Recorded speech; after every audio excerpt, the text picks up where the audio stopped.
Welcome back, ladies and gentlemen, to another episode of the W Key Podcast. Today, we are joined by Dirk from the Super Arrogant Bros podcast, a fellow gamer, fellow gaming podcaster as well. For those who don't know, my name is Josh, aka J Frosty. Matt, my trusty co-host, aka Technique, and then obviously you can see that we're joined by Dirk, one half of the Super Arrogant Bros podcast. So yeah, it's we're just gonna sit down. We're gonna have a chat. We've had a few other guests on in the past that have been a little bit more from an informative, like they teach something standpoint. But I thought it would be good to just kind of sit and chat with another gamer, another gaming podcast host. There's a lot of interesting things kind of happening in the world of gaming right now. So without further ado, I don't want to hold it up too long.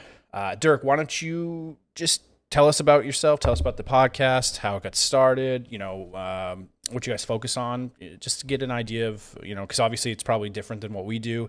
And yeah, we'll go from there. Hello, listeners. This is Papa Dirk here. And yes, I am one half of the Super Arrogant Bros. This is a podcast that started back in 2016, back when my ex-co-host was talking to me about wanting to start a podcast. And I looked back into my apartment and realized I've got a MacBook and I have a piece of shit USB microphone. So we decided we'll just plop that thing right between us and get going. And then once I started to take this a lot more seriously, I picked up a mixing board, so the production value was much higher. And actually, by late 2017, we were able to join Madcast Media, which is run by Maddox. So I am part of Arrogant Media and part of Madcast Media. As far as the content goes, we try to talk to the everyday guy that comes home from work and sits down. We're talking to the dads here, sometimes the mothers as well. Those sweet mothers. But what we try to do is we don't want to be IGN. We will burn bridges if we have to, and we're going to give things to you as straight as we possibly can. And branching away from just the video gaming end of things as well, we do love talking about things like Warhammer 40K and Pathfinder. Yep. Nice. Yeah, we it's always good to see that, to get that other side. We tend to, for anyone who's listening who has listened to us, we tend to be very, I don't know, I wouldn't say gaming news, but I don't know. It's just things that we can find on the internet. I think you're probably in the same camp as we are, as far as being a little bit more cynical of kind of the industry and the games that are coming out and how they're doing things. Because I do think it's warranted, which we can hit on. But yeah, I mean, it's always good to get a fresh perspective from someone else, from someone else doing it a different way than we are. So I figured when you reached out, I was like, yeah, why not? We'll have a chat, see how it's going on. Where are you guys based out of? We're from Iowa. Nice. Iowa. Very different. We're in the Northeast. So, how's the lockdown been? You guys getting a lot of games? I still wear a mask. Yeah. Right now I tend to wear a mask to make sure people just shut the hell up. Oh yeah. Right. I'm not anti-mask by any means. If you feel more comfortable doing it, wear it.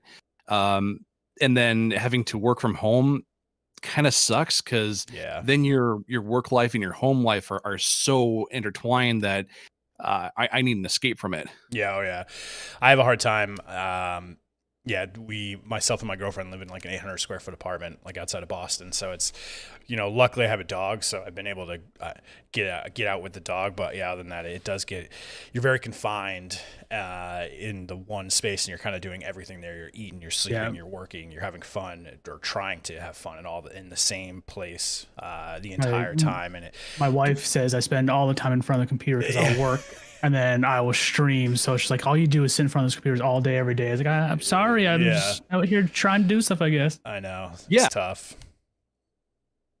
So I'm being made to play my games downstairs instead. So I spend 8 hours upstairs in the recording studio, where my work computers have overtaken the area that my gaming desktop is supposed to be in. So I'm kind of stuck with it. Yeah. Yeah, it's tough. I mean, I would... it's easing up a little bit. I mean, more things are opening around us, so it's a little bit better to get out. it's like a mental, just like, even if you're just going to a restaurant for like a hot sec, it's just such a mental, refreshing thing to be out and like see other people. Like, oh my God, other people exist. Humans exist out there. I just think it's funny because when you watch movies too, like now movies or shows that obviously have been out, that came out prior, you see everyone walking around in the public and like they're all jammed and packed and like stuff, and you're like, that's not how you're supposed to do it now. It's just it's a weird thing how quickly our perception of like normal has flipped compared to what it was 4 months ago. Mm-hmm. I think that we might actually become a culture that wears masks more often. Probably. And yeah, and then if you're going to be wearing a mask, you might as well at least have fun with it. Like I ordered a couple off of Blackcraft Cult, and I don't have to wear the surgical mask everywhere I go. Just something to cover my face up. Yeah, exactly. Yeah, there's a lot of clothing companies I've seen are basically like just scrap fabric that they probably would have thrown away. They're starting to tap into that to make masks and find a new revenue source, which I think is interesting. It's always ingenious. The one thing I am very, and I could go either way on it. I love going to the movies, so I feel that the movie industry is really taking a huge hit, and I don't think movie theaters are probably ever going to be the same if they ever even do open back up. Because I mean, AMC talked about, probably going under and not being able to continue business. And for me, I just I love movies so much. Like if we didn't do a video game podcast, honestly, we probably could have done a movie podcast, because I try to watch just about, not everything, but like I watch a lot of different movies, and going to the movies was always fun. So it's going to be interesting to see how that all shakes out too. Oh, totally. So I want to ask you here, with Sonic the Hedgehog being one of the only movies to be released in theaters this year. Yeah. How close do you think that can be to being nominated for awards? I don't know. I mean, I think when you look at it with a critical eye, because I watched it, I didn't watch it in theaters. I rented it from Prime, I think it was Prime. And it was good. Like I liked it. It was good. It took, because anyone who knows, or a lot of people probably don't know, but the Sonic universe that's been built up in the games is very confusing, and there's a lot of twists and turns, and there's side universes, so that it's a very hard thing to, I think, make like a linear cohesive movie out of. But they did a good job, and with some of the elements, like you're like, oh, what are they gonna do with the rings? What's that gonna play? And I think they did an interesting job with it. I think if you look at it with a critical eye, from like, or how I would expect awards panels to look at things, I don't think there's enough there of like, plot and movies and this and that to like plot and movies. There's not enough there, like from a substance standpoint, to really give it an award, unless you're talking about like visual effects, but even those they were pretty good. They're not the best I've seen, but it's much better than I expected it to be. Yeah, so I think it'll be hard pressed to crack. I don't think it's award worthy. Any awards, yeah. Well, for how hard they had to rush to get the new design in for Sonic. I was thinking about that. I do. They should, yeah. I mean, I feel like somehow reward them for doing such a good job. Of I don't know if there's a character design award. There probably is, like, because you'd think costume design and obviously as these movies get more CGI and they're tapped more into like the video game world and obviously superheroes, they're going to have to start. It's going to be more, not necessarily just costume. It's going to be character design. So it may make it in there, because they did. The first one was atrocious. I was like, oh my God, what the fuck is that? And what then is like that thing? I know, and I saw and they did push the redesign out really quickly. So if there is an award to be had, I think it would probably be in that vein. Yeah, I was actually waiting for the movie to come out to be able to see a train wreck, because I love train wrecks. And it is always, you can't look away. That's what the original design was for me. Like, okay, it's going to be a shit show, then I'll enjoy it. And then they decided, okay, we'll take this away, we'll take this back, and we'll continue to work on this. And then the new trailer came out, and it's like, okay, you actually made me excited for this now. Yeah, he actually looked good. And I think the actor. So the funny thing is, do you watch Parks and Rec at all? Have you watched Parks and Rec? I've seen it. Yeah. So the voice actor who plays Sonic is actually the guy who plays John Ralphio in Parks and Rec, and he's hilarious in that show. And once I found out that was him, I was like, oh my God. And so they did a good job, like making him kind of snarky and witty, and then like obviously he's new to the world, so they played on that pretty well too. So overall, like it was a very enjoyable movie, and I was not hoping that it would be a disaster, but I mean nobody really has a good track record with video game movies. I mean, look at the Assassin's Creed movie, Michael Fassbender is an amazing actor, but that was just a hot mess of garbage. So. Oh, I didn't touch that one. The last one I saw he didn't miss much. was Tomb Raider. Oh, Tomb Raider. God, yeah. Yeah. Those Tomb Raider movies, man, they got one thing good, and it was the outfit, and that's pretty much it. Oh, which Tomb Raider? Like, because they did new Tomb Raider movie, and then there's like the trilogy Tomb I'm Raider talking movie. I'm talking about the new Tomb Raider that's just as ridiculous as the new games are. Yeah. Honestly, though, that's the funny thing is that the new movie is just as ridiculous as the new games are, but I guess in that sense they nailed what the new games are, because it was very crazy and very ridiculous, but that's pretty much what the new games are too. So in that sense, I guess they nailed it. But as far as a movie is concerned, I think they probably could have done a lot more with it. Yeah, so. I mean the new Lara Croft, like she went from amazing MILF-like figure to now we have a rag doll that gets thrown into whatever kind of dangerous aspect that you want to. Something shanking through the leg doesn't matter. She's going to walk it off. I know. Yeah. Falling on top of a plane in the movie. Don't worry about it. She'll walk. Yeah, I do. And that's an interesting segue, because I am interested to see how the Nathan Drake movie, the Uncharted movie is going to come out, because Tom Holland's playing Nathan Drake, and there's very similar idea with those games. The games are great, but there are a lot of scenes obviously that are like, if that was a real person, like that they'd be dead. And so it's going to be interesting to see how kind of over the top they take the action with those Uncharted movies. I hope that they do it justice, because I do love the games, and I like Tom Holland. Not everyone was super stoked on him being cast as Nathan Drake, but I like him, and I think he could probably do a pretty good job. It just depends on where the writing goes, I guess. Sure.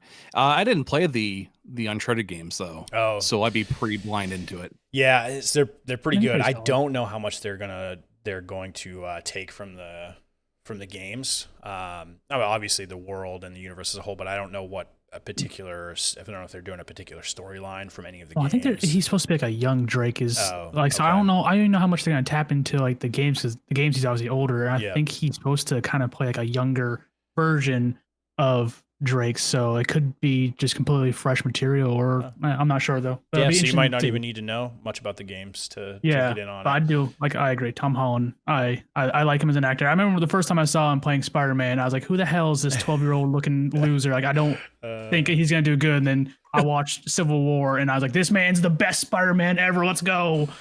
He's a good Spider-Man. I still think the best Peter Parker is Tobey Maguire.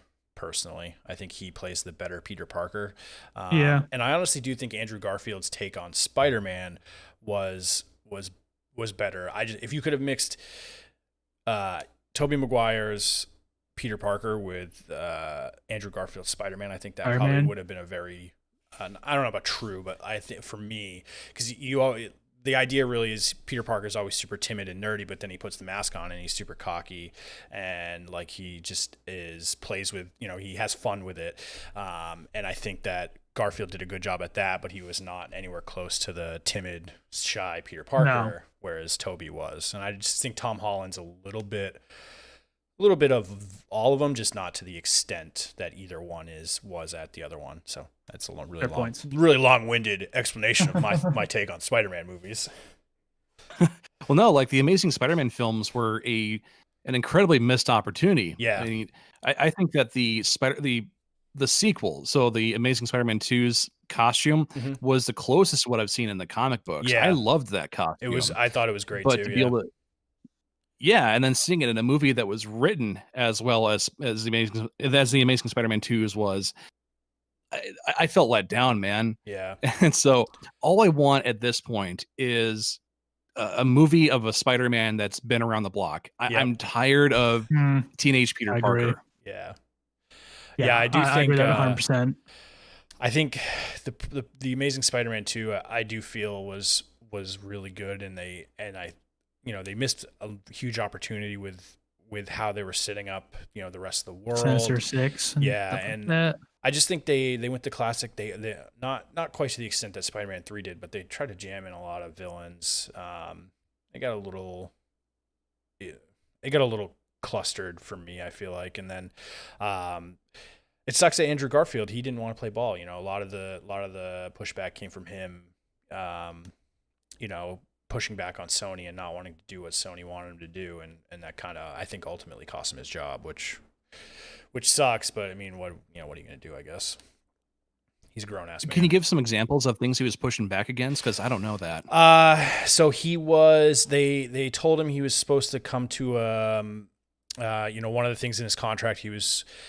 I'd have to look him up exactly, but the one main one I know off the top of my head that was like the straw that broke the camel's back is he was part of his contract was he was supposed to go to one of the release like opening days, and he either didn't show up or he showed up like 2 hours late, like drunk as a skunk, like just totally. So a lot of his press obligations that Sony they wrote into his contract, he wanted to renege on, and Sony, he was totally against like anything that Sony wanted him to do as far as like promoting the movie and doing his press tour, and he just that really soured Sony's I don't think I really heard much about that on him. So I guess you can't blame Sony, right? I mean, if some dude not promoting the movie and showing up wasted to the premiere, I guess I'd kind of be on Sony's side on that one. Yeah.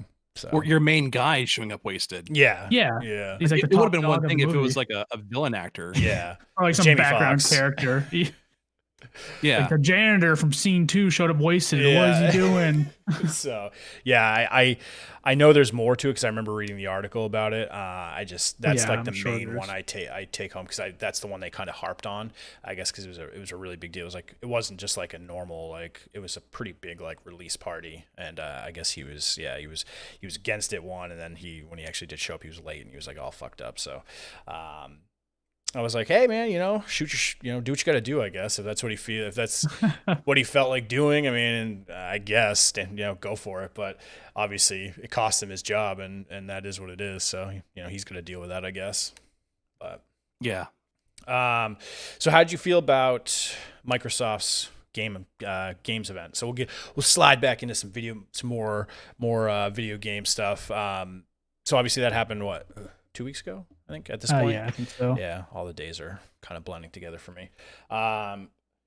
So anyone who's listened to our show, we did an episode. A good portion of our last episode was focused on the games showcase. So anyone who watched that or listened to that knows that we're not overly impressed. I feel like that Matt and I weren't overly impressed with Microsoft's showing, but this will be the first time we've talked to kind of another gamer, another opinion, another point of view. So I figured we'll see how you felt about it. I mean, my question is, what do you play on? Do you play on console or PC? I guess I just want to know going into it. My first choice will always be PC. Yeah. Okay. Now, I'm one of those firm believers that Halo belongs on the PC. If I can't play with a keyboard and mouse, I'm gonna suck shit because I feel like I'm controlling a tank using a controller. Yeah. But like in my earlier days of being able to play the first Halo at LAN parties overnights or through the afternoons, it was incredible for me. And so now that we have the Master Chief Collection back on PC, and I can replay those games through on my current unit, that's amazing to me. And so now we have Halo Breath of the Wild coming soon, and I see. That's a good. You know exactly what I'm talking about when I said that. Yeah. So, I'm talking about this like graphically and gameplay wise because this looks like a step back graphically. But I understand why they're doing this, though. They're trying to make sure that it plays at a high enough frame rate and to make sure everything is stable. But it looks like everything's going to be so open world. Yeah. The big thing that turned me off, though, was the grappling, because Doom spoiled me. And so being able to grapple demons with my shotgun as quickly and as fast as I did, that felt incredible. But looking through that zip line that you're doing with the Master Chief, I don't like the flow of it, but either way, though, I'm a little underwhelmed from what I saw. I do need to see a lot more gameplay. And this is going to be going for the Xbox unit overall, because right now, my money, if I'm going to be buying a console, it's going to be going towards the PlayStation 5. Mm-hmm. And while the PS4 was a Bloodborne box, the PS5 is going to be a Demon Souls box for me. Yep. So, and getting into things like the Game Pass from Microsoft. Here's the thing. So it looks like the Game Pass is going to be what people thought that Stadia was going to be. In other words, a Netflix for gaming. And I'm telling you, as somebody that uses Apple Music, as a huge music fan, what makes me become that much more spiritually close to an album is when I buy the album myself.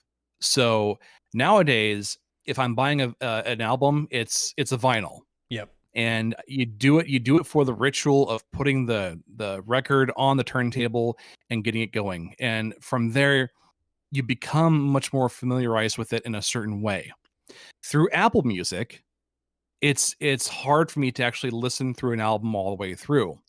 And what I've noticed is that with streaming, our attention span keeps going in multiple different directions.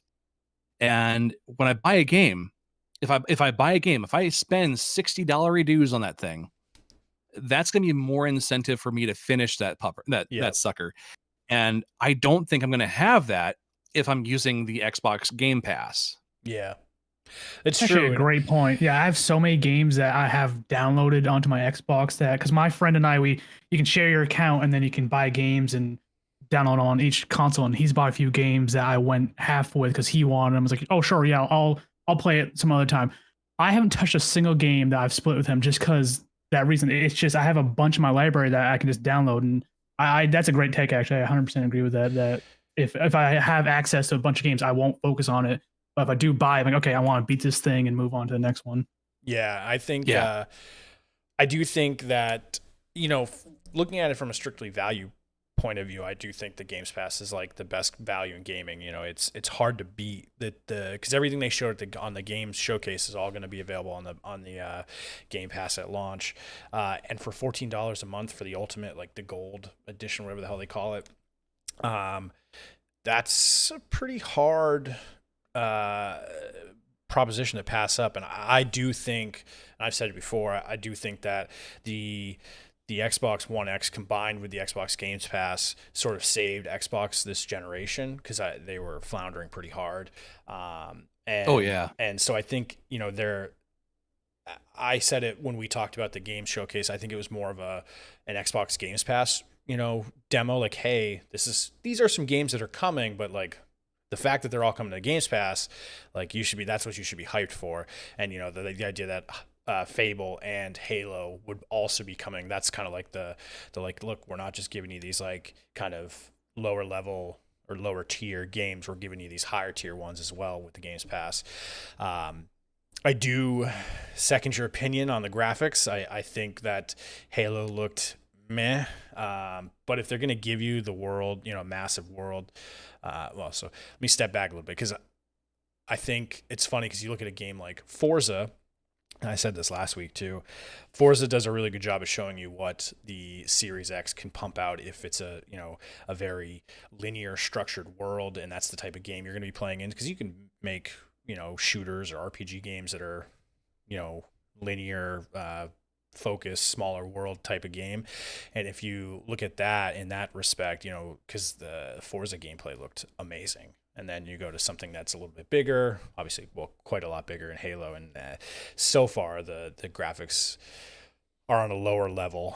I don't know whether that's just a function of a bigger world, more to do, or how much they've crammed into the game, or if they're going to take some more passes at buffing the graphics. But so the graphics I wasn't too impressed on. And then a lot of the games, some of the games I'm aware of and I know are probably going to be pretty decent, but there's a lot of games that are either new games completely or games I just never played prequels to. And for me, it was a hard thing to get the motor going, I guess, because I'm probably not going to get a console in the net, right when they release coming out. But I would also second your opinion that right now PS5 would have my money if I was going to, just simply based on the games that came out on the PS4 that sequels are coming to on the PS5. Much better games, much more desirable games, in my opinion.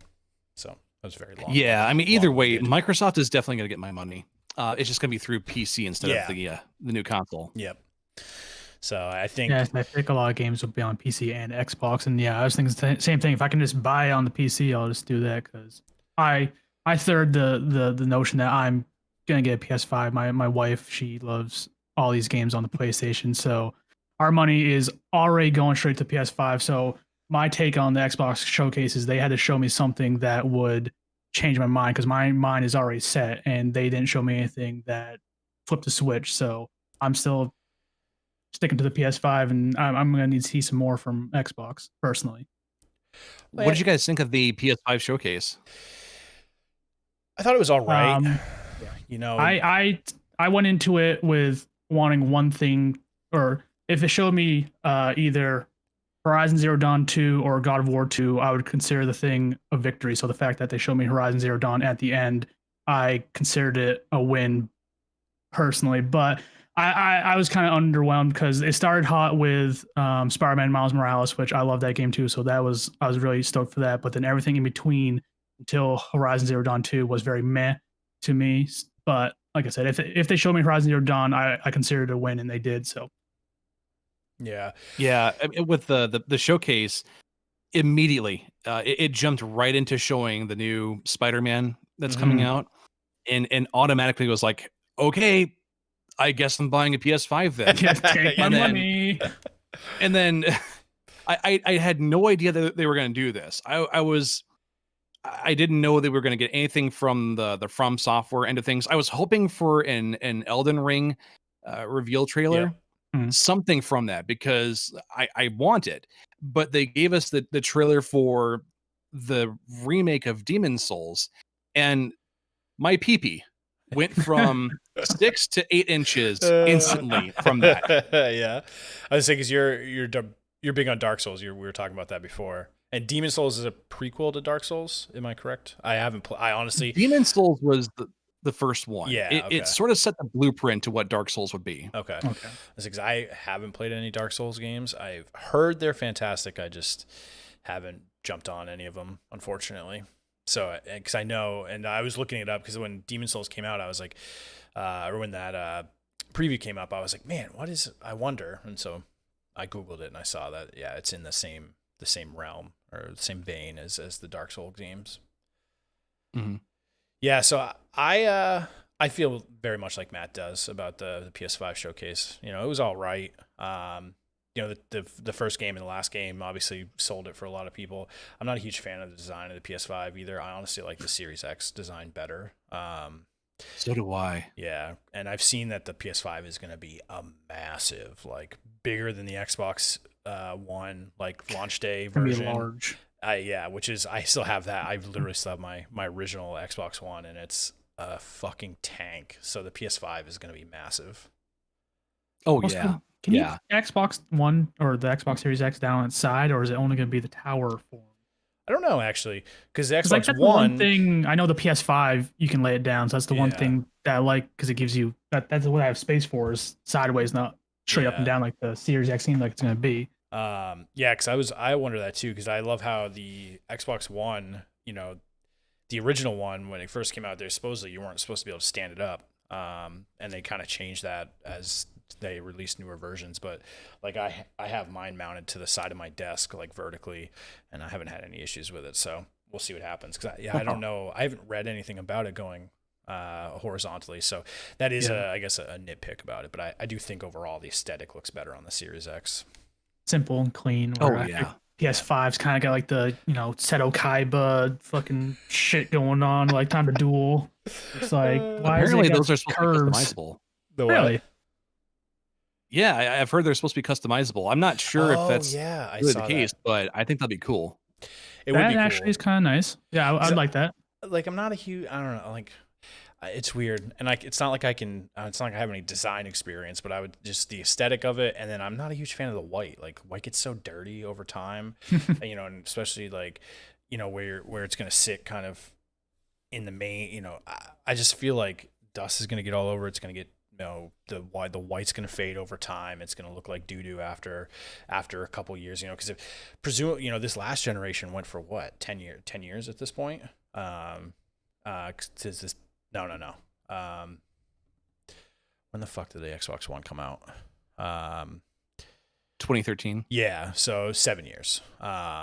So it's been 7 years, but presumably this next generation is going to go longer. I would imagine. If I was extrapolating it, I would say maybe 15. They're probably going to go another 15 years before they do another big kind of revamp. And I feel like after 15 years, the white PS5 is going to fade pretty horribly.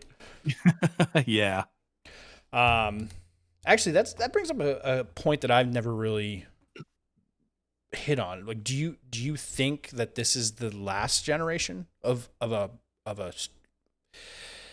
console as we know it, because they're getting so close at Xbox, consoles and PCs? Well, they would have you believe, based on the specs that they put out for the PS5 and the Xbox Series X, they would have you believe that the lines are getting ever more blurred between a console and a PC.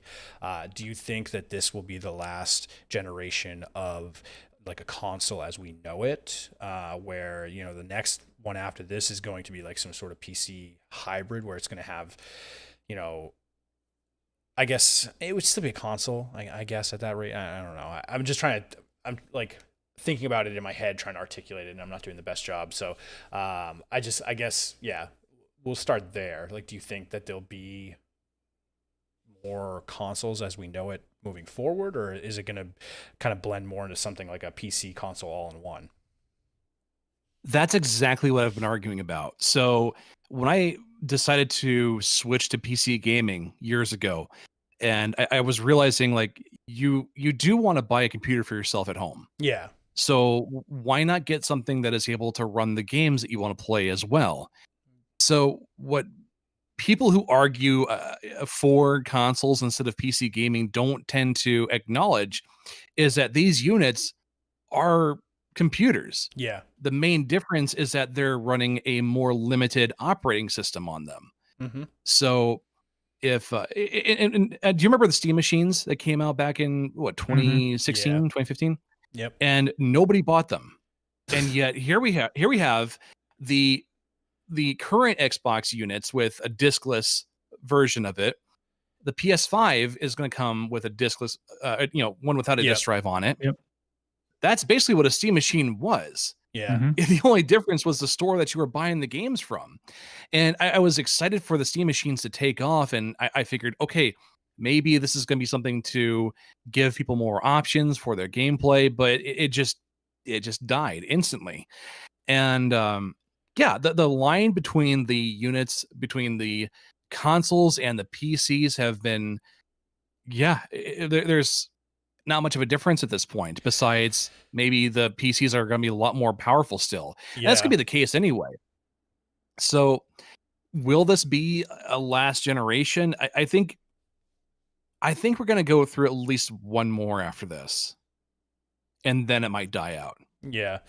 Because I do think, like you said, I mean, the only difference even now with the Xbox, the One X, for example, that's pretty powerful machine. And yeah, like you said, the only difference really is just the limitations they put on what you can do on the machine from an operating software side of things.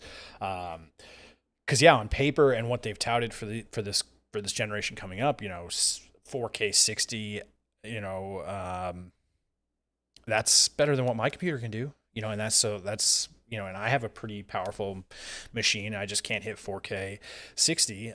So I do think, if they,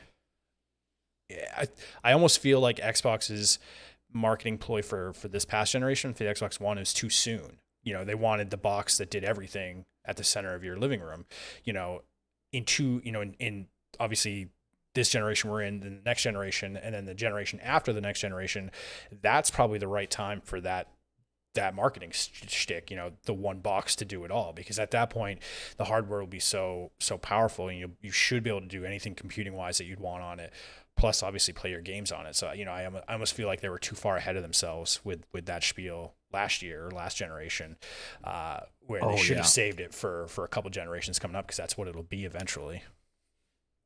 Yeah, and it will be too.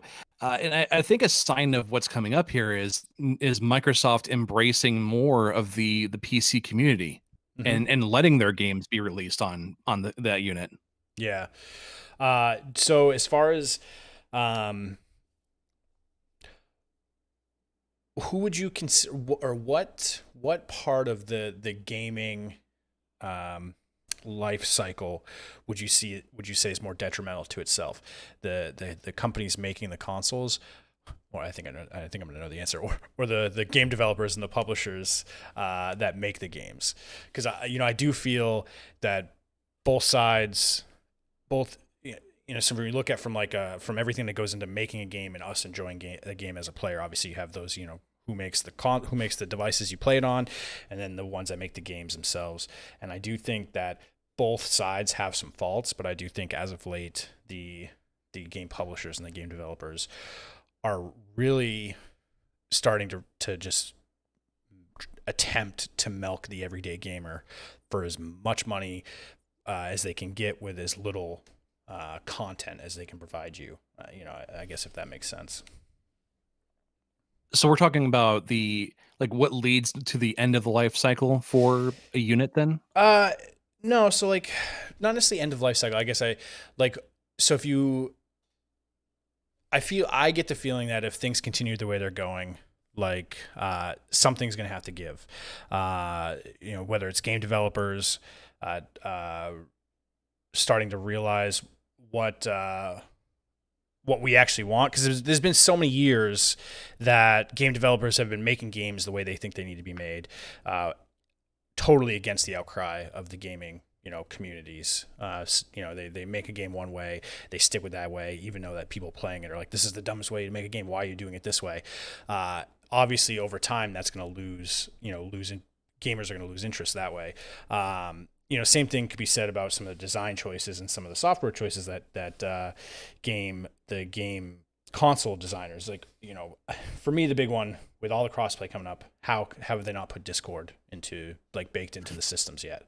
So there are choices that both sides of the coin make that, as a gamer, right now we've just kind of been like, oh, I guess that's what we have to deal with. But what side's going to push the envelope too far to a breaking point where you're going to get the gamers unite and revolt against either the developers or the console makers, I guess. Yeah, the that's what gamers rise up. I'm just I don't know. I just thought about it. I'm like, man, I don't know. I was just kind of talking in my head, and then we're talking what about that? I'm kind of just spewing weird conspiracy theories right now. I feel because it's, I feel like people are going to spend their money either way, but at the same time, I was kind of it's a good little thought experiment. What's going to be the breaking point? Because I do feel like that some of the bigger developers have started to take notice on certain things that are working and certain things that aren't working, and they started to kind of change their tune and soften up a little bit. But is that enough? Are they going to try to push a little bit more? And there isn't really much from the manufacturer, the console side of things, I guess, that's really harming the industry as a whole. I think the big one for me is Discord, and I'll harp on that all the time. And I just think that's stupid that they haven't done it, because everything's kind of unifying as is. Yeah, it's a really long-winded way to be like, hey, do you hate the developers more, or do you hate the manufacturer of the hardwares more? Oh, God, that's a bit of a hard question. I should have just started there. I should have just gone with that one. Hey, what do you hate more? So okay, I'm gonna try to compare the two here. So for the hardware developers, it's they try selling us that they are producing some of the best hardware that they can possibly get out there, but if we're talking about being able to play in 4K in 60 frames per second, the PC community is saying, "Hey, welcome to 5 years ago." Yeah, and yeah, so and then I'm gonna be excluding Nintendo from all of this though. Yeah, because Nintendo is such a I don't compare the Switch to the current consoles. No. I can't do that. But then on the other hand, you've got EA, who has the rights to be able to create Star Wars games, who has been part of what has destroyed my fun with Star Wars, releasing a new Call of Duty every year, for the better or worse. And the last 2 Battlefront games, I ain't touching those. No. But the first 2 that came out, yeah, they're precious. They're gems to me. And look what you did, EA. Look what you did to not just Star Wars, but also my beloved Dragon Age. Okay, you took Dragon Age and had it turned into a goddamn single player MMO. That's what Inquisition feels like to me. Yeah. And so now I don't trust you, BioWare. I don't trust you anymore. I think you fucked up enough to where you need to earn our respects back. And Todd Howard, you gotta talk, buddy. Look here. Look, listen. Look what you did to Fallout and the Elder Scrolls. Okay. Yeah. Look, I enjoy Oblivion. I love Skyrim. I don't want my Elder Scrolls on my goddamn phone. Yeah. It's not the same. We've had so much time between now and when Skyrim came out, okay? I get it. I can play Skyrim on my Amazon Echo. I can play it on my smart Switch. TV. I can play as my orc while taking a shit. But right now, we have to move forward into the future. The Elder Scrolls Online is okay, and more people need to say that it's just okay. It has been time for us to have our new Elder Scrolls 6. Mm-hmm. But Todd, I don't trust you right now. I think you're gonna fuck up one of my absolute favorite fantasy franchises. And just like you did with Fallout 4 was simply okay. Mm-hmm. I run mods on mine to make it feel more fresh. And Fallout 76, son, look at the mess that you made. You spilled the spaghetti all over the kitchen, and now we have to clean it up. Yeah. I think I definitely think the developers right now, the big companies are, I don't know, they're making a lot of choices. They're not creatively following what made a lot of the games good. They're not staying true to the soul of a lot of the thing. games. I think they might be trying too hard. Maybe they want to give you something fresh and new, and it's like, why don't you just stick to the same design you had for your past game that everyone loves? Or why you got to do something so different and out of this world? Just stick to what worked. Yeah. I kind of think possibly sometimes, but I don't know. I think the game, like Microsoft, they have a lot of studios underneath them as well too. Like, I wonder how that, the people that are making the consoles buying up studios, I wonder how that plays into it too.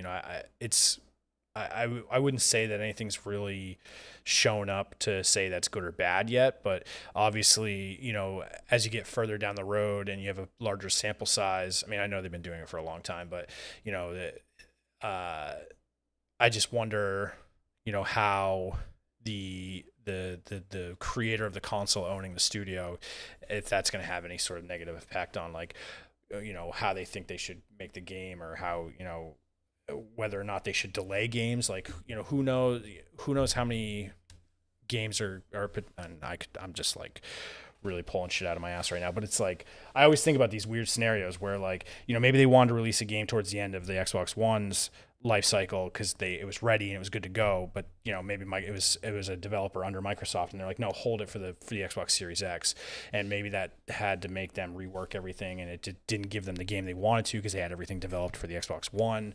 I don't know. I don't know that happened. I don't know that we would ever know that it happened, but I wonder if shit like that happens in the background. Where we can keep an eye on Microsoft just bought Obsidian Games, which they made Outer Worlds, which was a really fun game I'm playing right now, which was for PS4 and Xbox, but they bought Obsidian Games, which I think is a good studio. They are the ones that are producing that. Is it Avowed? No. Yeah. They are producing a new game for the Xbox that looks like it could be really good. But I mean, that's a case where we can wait and see. Your point is, if a studio owns this development that if they're going to change it at all, because they put out really good games before Microsoft bought them. Now we can watch and see how they operate with Microsoft owning them now. Yeah, that's true. I don't know. Got on a little tangent there. I put my tin alien hat on, getting all the conspiracies. Because I just Call of Duty's watching me. Yeah. So addicted to that game. What have you been playing lately, Dirk? Anything good? I want to get off. Well, I want to get off the shit talking on the developer. I feel like I do it so much. Like I shit talk on all the developers. I just think that they're not doing right by the gaming. The gamers as a whole. I just feel like they're squeezing us. They see us as cash cows, and eventually, kind of their crop is going to revolt. I feel like it hasn't happened yet, and you can hear. Watch anyone on YouTube or anyone who's really cynical of the gaming industry, the line they always toe is, don't speak with your voice, speak with your wallet. And that hasn't happened yet. Like the wallets have been open constantly. No one's closed them yet. And I just don't know that time's ever coming. So no, you're completely right about that, actually. 'Cause, like, look at Blizzard and how people are so forgiving about what Blizzard does, how they treat their developers, how they treated, Blitzchung when that controversy happened, and people just didn't care or forgave them too easily with it. And I think it's our jobs to give a tip of the hat, but also give the wag of the finger, and you do it where it's due. If a developer deserves to be talked about in a way that is shaming them, then it kind of has to happen, because ultimately, like, we're not just people that talk in front of a microphone. We're also consumers. The job of a reviewer is to tell people whether or not something is worth their money. Yeah, and I do feel so many things have been half baked. Like they shoot things that always need massive, like day one patch updates. Anthem is probably the most egregious of the recent ones.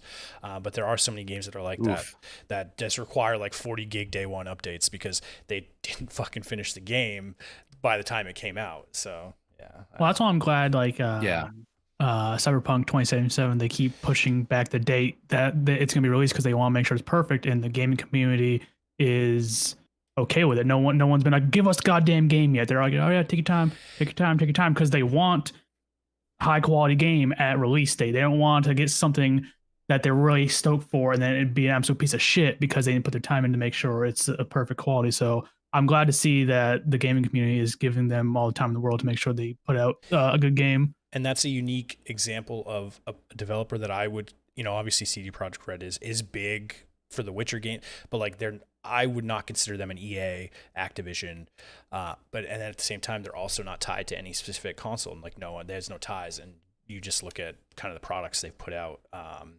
You can tell they care about their games. Kind of like Matt said, they're, especially with Cyberpunk, they're pushing it back because they want everything to be perfect out of the box. And I really commend that. And that's why I probably will always give my money to anything CD Projekt Red does, because they've built that confidence in us, whereas the other developers have not done that, from my point of view. Yeah. I think they earned that right, that ability to, from The Witcher 3. Yeah. Like, that thing got pushed back multiple times, but what came out is one of my favorite games. Larian Studios has the same thing happen, where they'll have to push a game back just to make sure that it comes out right. But as for what I'm playing right now, to that question, since I've been collecting games for the PS4 lately, I've been revisiting the Batman Arkham games. So I'm currently going through Arkham Asylum right now, and man, that game nails aesthetics. Yeah, like we're talking 1990s Batman comics. It nails that so fucking hard, and the way that it controls, the way that you explore around, it was like a 3D Metroidvania. And in certain ways, it actually is better than the sequels that came out. Yeah. I remember when I first picked up Arkham Asylum, I popped in and I was like, fuck, this game is good. Like, the combat was fun. The story was great. It looked awesome. If I'm not mistaken, they had, what's his name? Kevin, the voice actor from the Batman Kevin Conroy. Yeah. He was the voice actor for the Batman in all 3 of those games, or didn't? Yeah, and then Mark Hamill was voicing the Joker. Yeah. Like in the animated series. Yep. So it was Classic. a huge nostalgia bomb. Like I was like, oh my god, like I know that voice. And so yeah, I'm with you. I think they nailed pretty much everything with that game, and I feel like there are so few games coming out nowadays that, like, you know, even if they're based off something or they're sequels to other games, I feel like so many of them miss the mark on stuff. And so it's nice to kind of revisit games that you hold it's such a high regard. Like for me, I talk about the Knights of the Old Republic all the time, because the Knights of the Old Republic 1 is, like, to me, like just the tip of the iceberg for like RPGs. Like, and I don't know, it's an older game obviously, but if they ever wanted to remake it, which I've heard, you know, there's rumors that they're going to be remaking those games, I just don't know that it would be able to. I feel like I wouldn't want to play it because I wouldn't want to get my heart broken on the fact that they just didn't do it justice. Tarnish its glory. So yeah, I'm with you on that, actually. Because it's so, like, because I'm a huge graphics whore, so I'm like, I want the graphics. Like, give me the graphics of the modern day stuff, but just take the story, leave everything the same, just remake it with the graphics of what we have now. So but I doubt they would do that. So they're gonna. I mean, if we have the ability to make things to be as graphically beautiful as possible while keeping the game stable, yeah, there's no reason not to. Yep. So. Yeah, I don't know. It's an interesting. I feel like that was I started a huge long tangent, but I feel like that's nothing new that's nothing new for us. So what was I gonna say? So you mentioned, actually, I had a question. You mentioned the Warhammer 40K earlier. I don't even know if we were recording at that point in time. So I know that Warhammer's had a lot of games. I've never played any of them, unfortunately. So the Warhammer that's coming out, that was showcased on the Xbox Games Pass, or the Xbox Game Showcase. What's the deal with? Do you know much about that game? Because that was one of the games that looked more interesting to me. I just have no experience with Warhammer in the past, and rake me over the coals. Let me look it up here. For being a bad gamer. Do you remember the title of it? It's Warhammer 40K Dark Tide. Dark Tide. Yeah. Okay, let's see here. I was gonna say, I didn't know.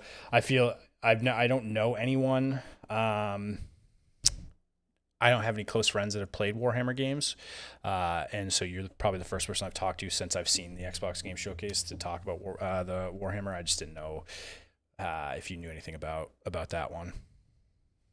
So, looking at the Steam page from the developers of the best-selling, award-winning franchise Vermintide. Oh, hello.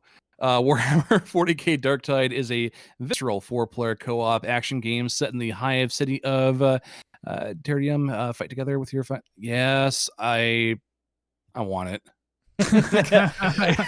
Yes, please. I want it.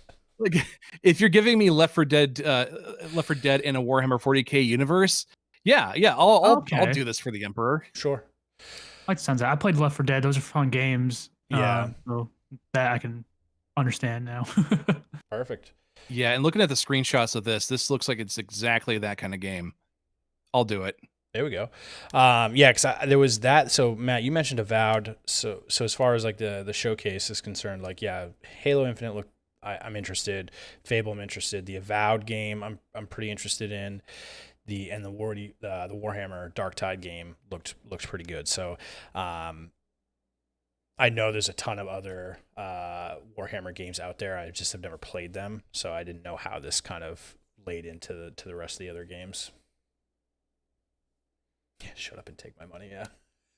I mean, yeah, like those games are all good, and they look like they could be interesting games. But I just backtracked to what we said before. They look really good, but I've already locked into buying a PS5 based off of. I know there's going to be a bunch of sequels coming out that I want to play on it, and I'm sure they're going to come out with some good stuff because they killed it on the PS4. So I'm already locked into the PS5. What they showed was good, but they need to show me something mind-blowing to change my mind. Yeah, this will be a game that I'll get for the PC as well. So yeah. Warhammer has a pretty clunky history for games. Okay. And it's they try to pump out a bunch of them, but very few of them come out to be really great. I would recommend Warhammer 40k Space Marine. So that is out for PC, Xbox 360, and PS3. But if you want something more strategic, you have Total War Warhammer and Warhammer 2. Those are fantastic games. Where my co-host Sev and I have been able to play this game together numerous times, and he'll try to show me different army builds that he creates of just walls of orcs that would come against me. And it's great. And then you've got Warhammer 40k Dawn of War, and stick with the first one. Yes, it's older. Yes, it's shown its age, but we don't talk about Dawn of War 3. Dawn of War 2 is just okay. Yeah, it's just okay. Cool. Yeah, I think we were talking about this earlier. I feel like I'm so fucking dialed into Call of Duty right now, even though the game just pisses me off to no end. Have you played a lot of Warzone at all, or is that in your vein of things you like to play? Or you mentioned you haven't really played much Call of Duty before we started recording. I didn't know if you've touched Warzone at all, or the base story, the campaign in the new Modern Warfare. No, I haven't really played a Call of Duty game since Ghosts, which I thought was all right.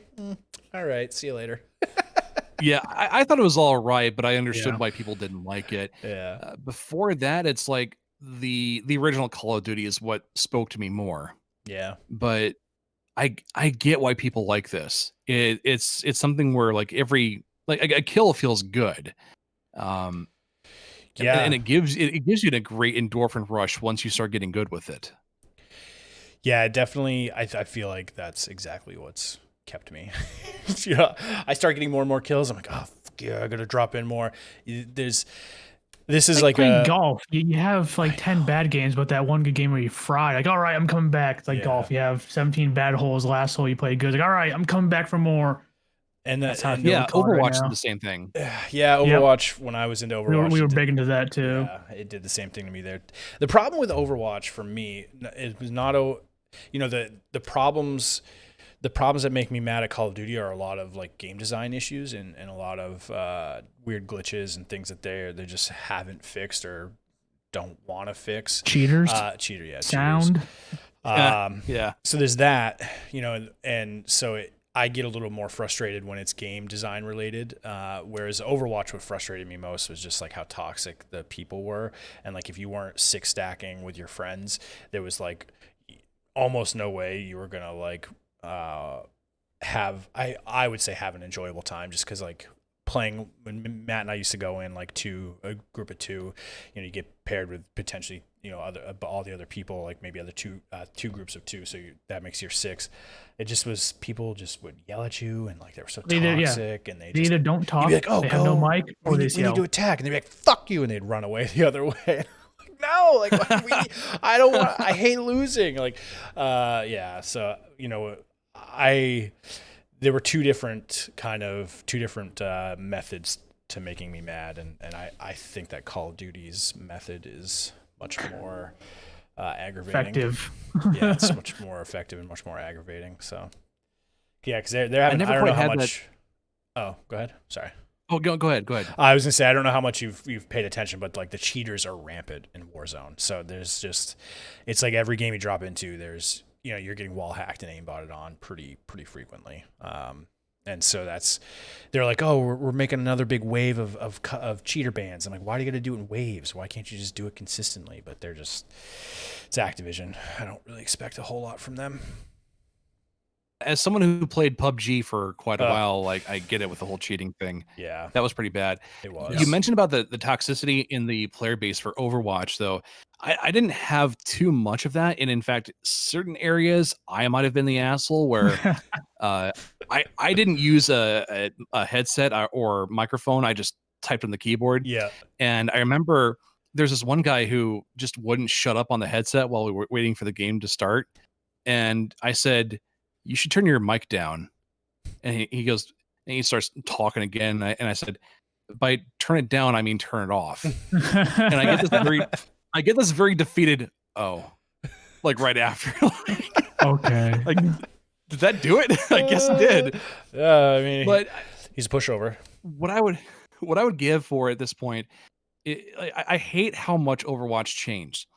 Introducing a couple new heroes was okay, but now we've got all these heroes that I don't give a shit about. Some are making the game worse. Yep. And I wish I could go back into the more vanilla first version of the game where things were way more chaotic. When two guys picked what was it? Oh God, what was the character that chucks bombs? Junkrat. Yeah. Junkrat. yeah. So two people pick Junkrat, and then one more person picks Junkrat, and then we just ask each other, just a team of Junkrats? All right, team of Junkrats, and then we went at it as that. Like, yeah, what I would give to have those kind of times again. I would love it. Yeah, it has changed a ton, and we were balls deep like when it first came out playing it. That's all we did was play Overwatch, and we had like 4 or 5 pretty good friends that we actually met through Discord, online. So they weren't actually people we knew in the real world. We met, and we played a ton with them. We were playing 6-8 hours a day. It was a hell of a time. But yeah, I don't know, it faded, it changed a lot. It's one of those games, like I said, where it's much better for me, at least from my side, just my perspective. It was much better playing with that full stack of friends. And as people started, things happening, people fell off. We started having less and less of the full stack, and it got, the fun to hassle meter started going more to the hassle side of things. So I started picking up other games.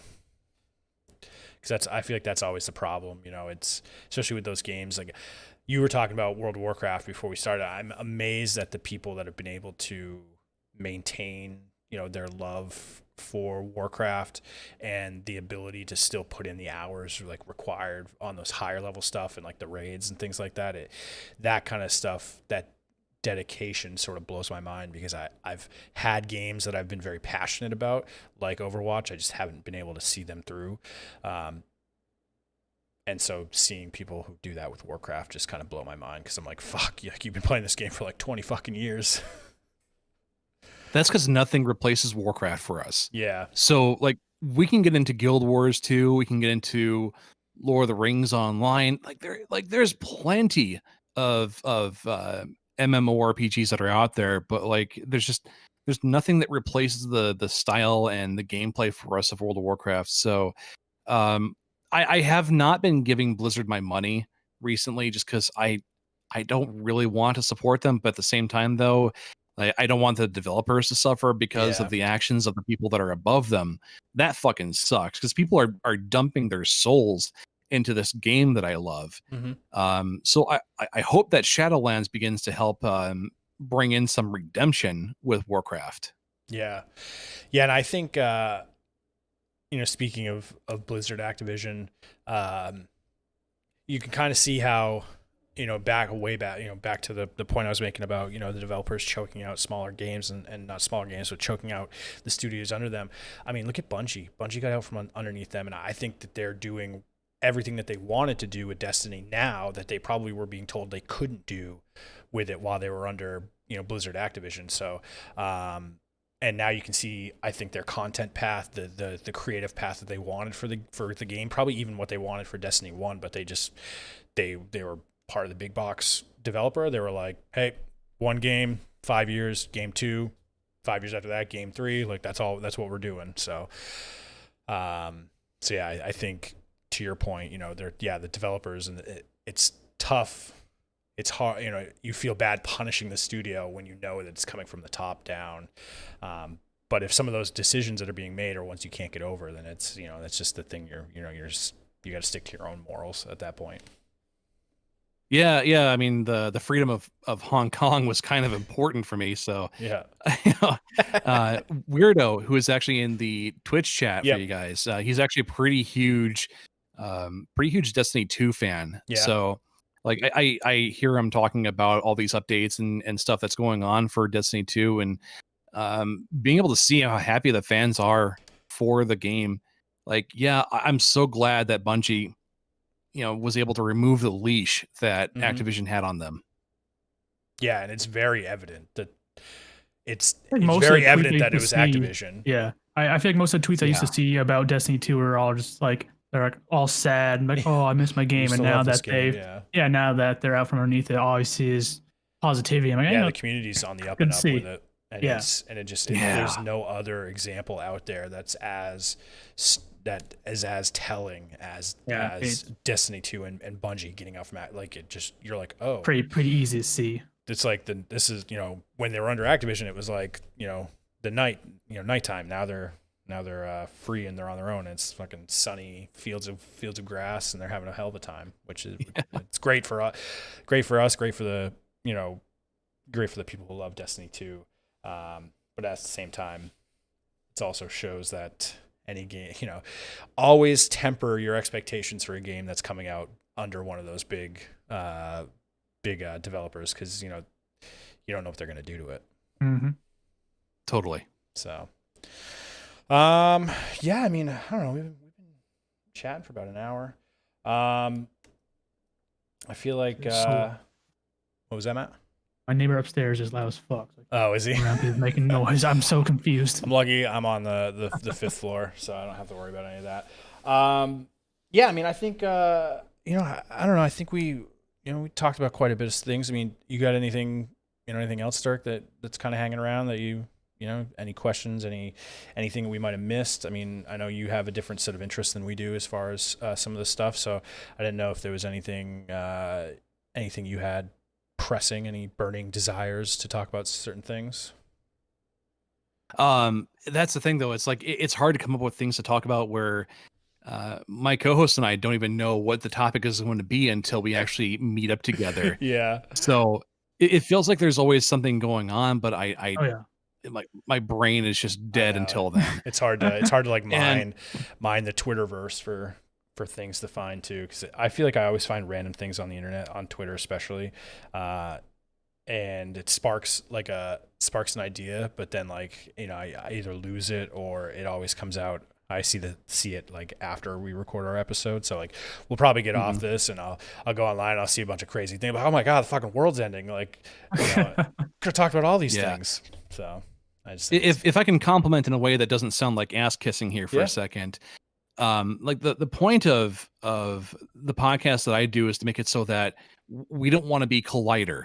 Mm-hmm. We don't want to be the people that are just stroking their dicks for the big companies. Yeah. And so I hear the same kind of sentiment out of you guys when I listen to your show. So that's why I was a lot happier about being able to come on, because it doesn't, like, Red Letter Media is extremely important to me. Mm-hmm. And they are, because every time I listen to them talking about movies, it feels like a group of adults having adult conversations. They're not trying to make it as silly as possible or as goofy as possible. It's just, you want to hear a straight conversation between dudes that sound like they're just having a beer together. Mm-hmm. Yeah. I mean, we try.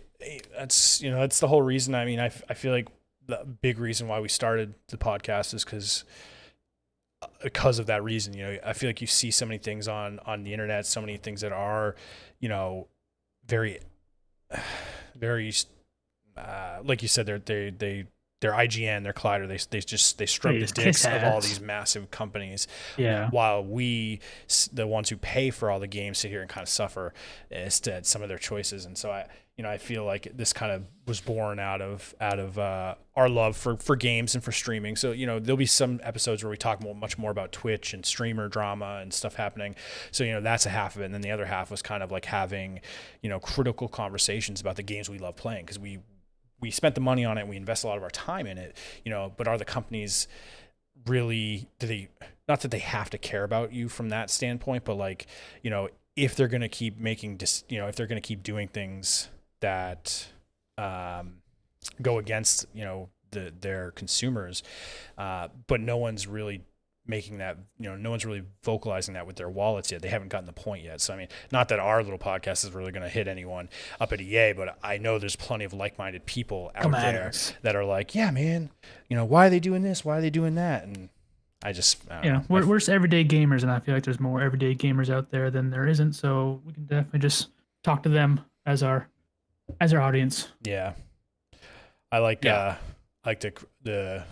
you guys are I've listened to, obviously, having you on, I listened to quite a few of your episodes, and I think you guys are very funny to listen to, and I feel like that's one thing Matt and I like sort of lack, is like kind of the comedy. Like, I don't know, what you guys talk about is funny to me, and obviously it might not be funny to everybody, but I feel like we're very like down to business, and like, oh yeah, we talk about this, talk about that, like, I don't know. That's what you guys are good at, though. Like, you're not trying to like shove or force comedy out. Yep. That's where a lot of shows or talking heads will stumble into. Like, they try making everything as funny as possible, and it's like, no, sorry, I can't listen to this. That's always my concern, is like, because I will try to say, like, not like trying to force it in. I'll just say something that like I think is funny off the top of my head, and then like I kind of listen back to it and I'm like, I don't know, that's kind of cringy.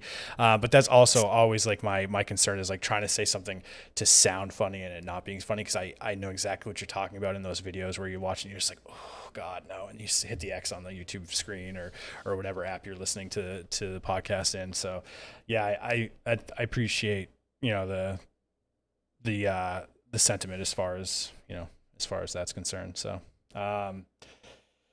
yeah, I don't know. I think, I think we've rambled for enough. I might as well wrap it up, I guess.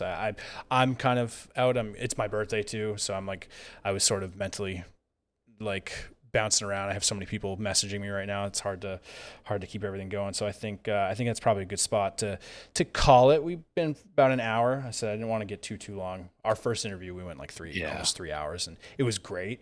He had a lot to say, but I can see from a listener's standpoint that that's just a little bit much to ingest. Too long. So, yeah. Cool. So where can everyone find you? I guess we'll go to the classic plugs. Where can everyone find you? Let us know. All this stuff will be in the description too. I got your the major stuff, but just tell everybody where just so it's verbal, so everyone can hear it, because not everyone checks descriptions. Assholes. Yeah.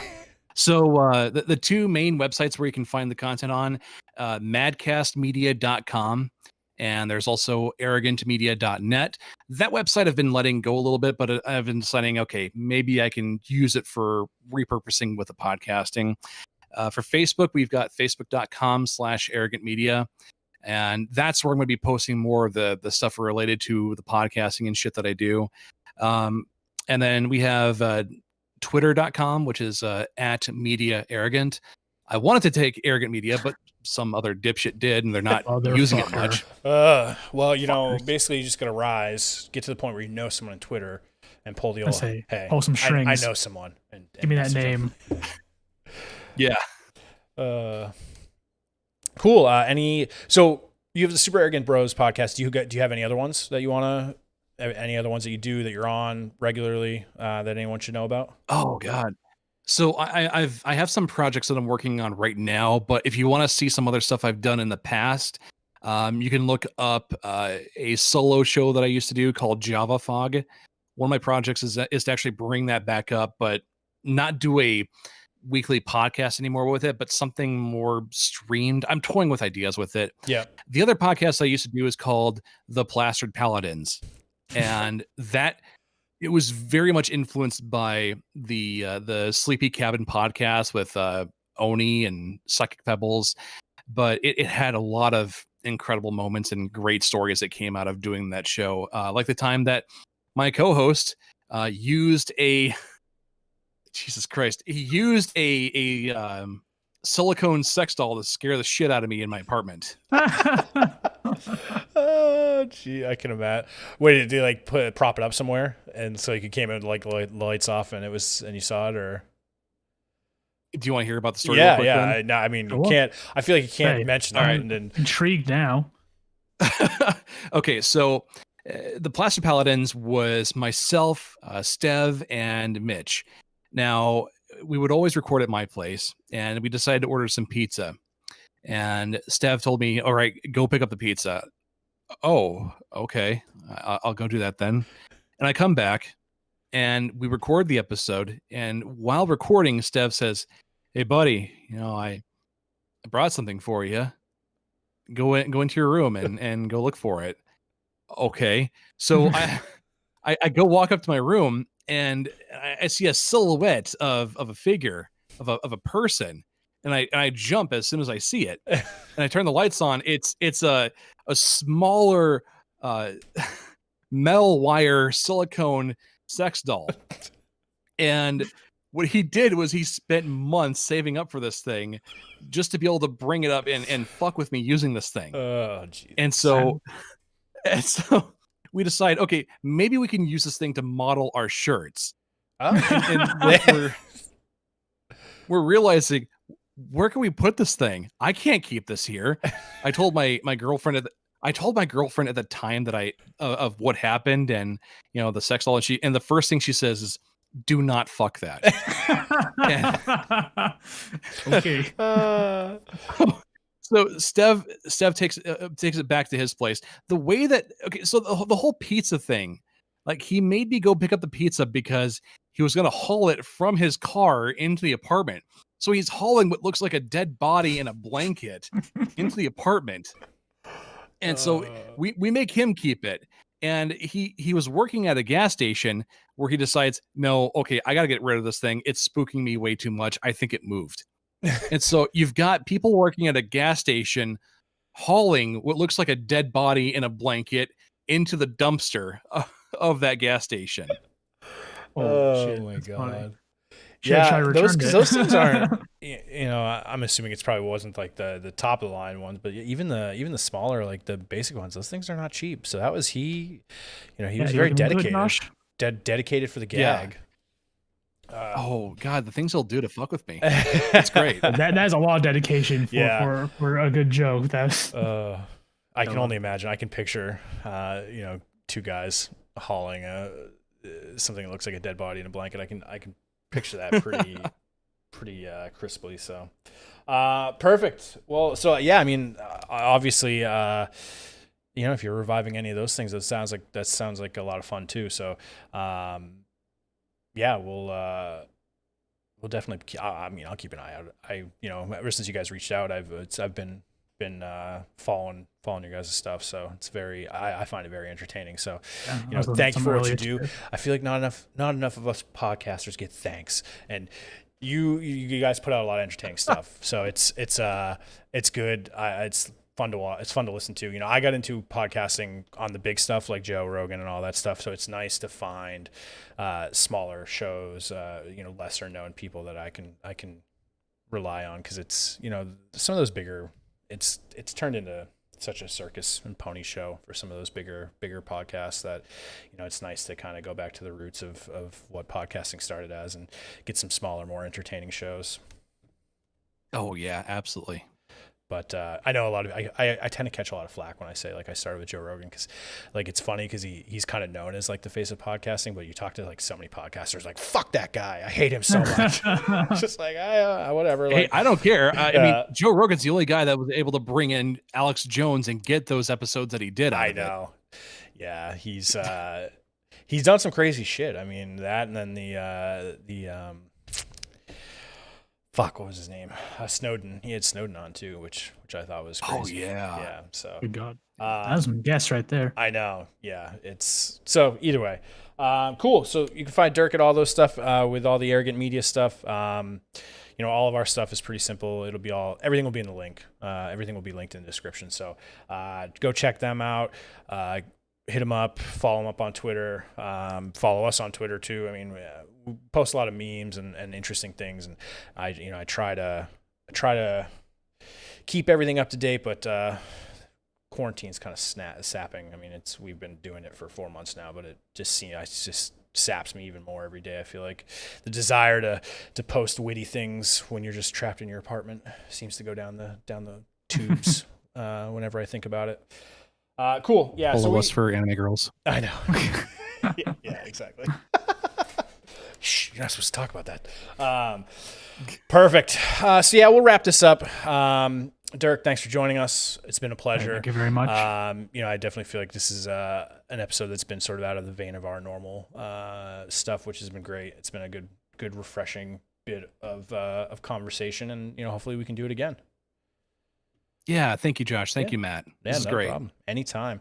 All right, everybody out there, thanks for watching. Thanks for listening. Again, follow us on social. Follow Dirk and all his stuff on socials as well. Everything will be in the description. And if you guys ever want to make your way back, technically right now we do every other Wednesday. The last few episodes we've been doing it weekly, which has been good for you guys, but we'll see how long that continues. So if that's going to be the case, next Monday we'll be recording again, but we'll see. We'll let everyone keep everyone up to date. So follow us on social, follow Dirk and all his stuff on social, and we'll call it a day. Take it easy.